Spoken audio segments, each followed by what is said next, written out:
been rescued from the hand of the enemy. And so when we look at the word rescued, we come in from the scriptures. When Jesus tells Peter to come, he says to him, don't be afraid. But I come to let you know today, Jesus in verse 22 says, and the word says, immediately Jesus made the disciples get into the boat and go on ahead of him to the other side. I call that a time to push. Look at your neighbor. That's your first bullet point today. A time to push. Push on your neighbor today. See, we say that God don't come and move us out of our comfort zone, but the devil is a lie. That's a time to push. They did not want to get into the boat. They did not want to go on the other side. Jesus pushed them into the place. Time to push.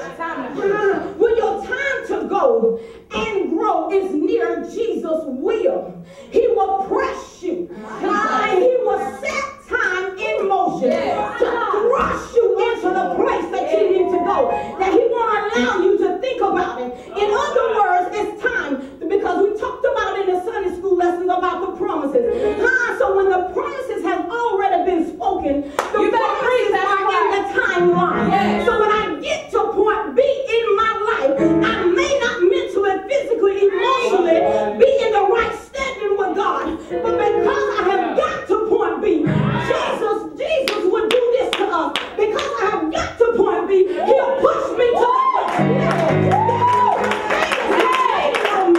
He won't wait on me to immediately get in the boat. Now he may wait on me to eventually get in the boat, but when it's your time to move forward, baby, he will push you to the next level. Because the Bible says immediately Jesus made. He didn't ask them. He didn't ask what was your agenda. He didn't ask what was your schedule. He didn't ask what school your next. He didn't ask when you going to school. The Bible says immediately he made the disciples get into the boat. In other words, he saw them contemplate. He saw them being perplexed. He saw them being torn. He saw the likes of daisical in them. He saw the wishy-washy. He saw the wavering in them. So Jesus says immediately, I gotta push you to the next level. Because I see some stagnation in you.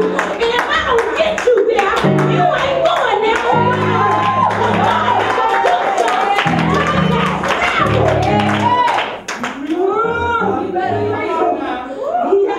He had to set in motion our time. He had to set in motion our time to mature. He sees that there's something still left on the inside of me.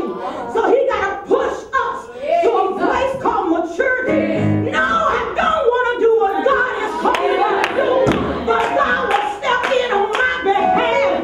Watch me being perplexed in my mind. Watch me being torn in my heart. Watch me being torn between this love and that love.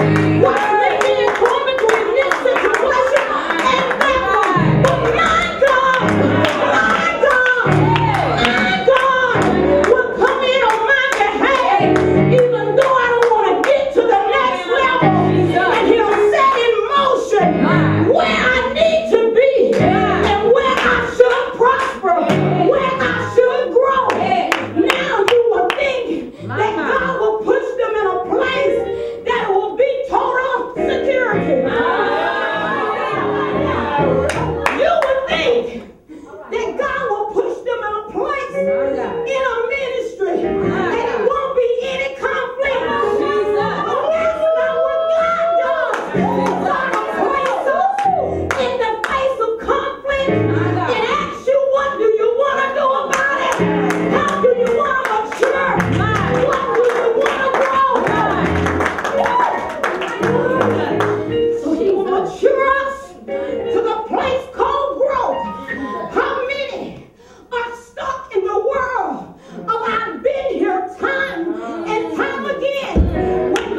So most of us, when we are pushed, we challenge the push. Yes. That's good, Pastor. Challenge the push. We challenge God to become what we don't want to let go of. And the reason why I'm challenging God to move forward, if we told the truth about it, I don't want to let go of what I want. I don't want to let go of who I become. I don't want to let go of how I feel. Well, what I tell God is, you don't have the right plan because your plan don't line up with my plan. Your desire don't line up with my desire. Oh, come on, let's give God a shout right now.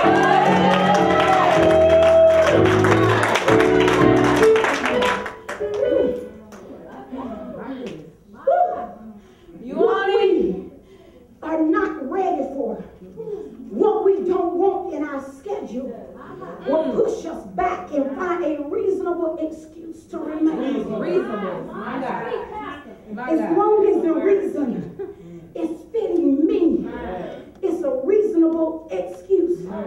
So immediately, Jesus made, I just can't get over that word. Jesus made the disciples get into the boat.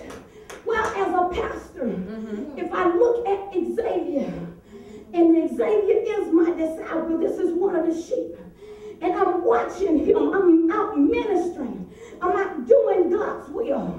He's doing the will of his Father, and something catches his eye about the disciples while he's ministering. Hold up, I see something going on wrong with him. So he may not see what I see, and I don't expect him